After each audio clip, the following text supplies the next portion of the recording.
তোমরা তুমি আবার এসেছো কেন?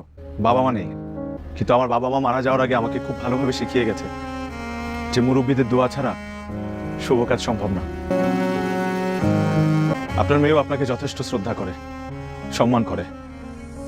এই কারণে সুযোগ থাকা সত্ত্বেও সে কোনো ভুল সিদ্ধান্ত নেয়নি। আমার কাছে আমার স্কলারশিপটা স্বপ্নের মতো। আজকে প্লেনে ওঠার আগ মুহূর্তে এমন মনে হয়েছে যে আমি আমার এই স্বপ্নটাকেও স্যাক্রিফাইস করতে পারবো যদি আফরিন আমার জীবনে থাকে।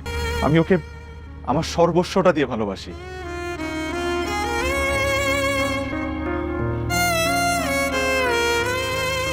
আরাফ আমার ভাই, সবাইকে আপন করে নেয়। আরাফের মতো সম্পর্কের মূল্য আর কেউ বুঝে না। সে তার কাছের মানুষগুলোকে সবসময় শক্ত করে ধরে রাখে। বাবা, তুমি কাছে কিছু চেয়ে পাইনি এমনটা কখনো পাইনি। আজ আমি আমার সর্বস্ব দিয়ে আরবকে চাই। তুমি কি দেবে বাবা? প্লিজ।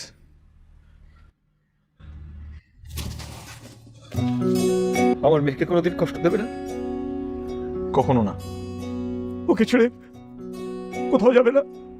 যাব না।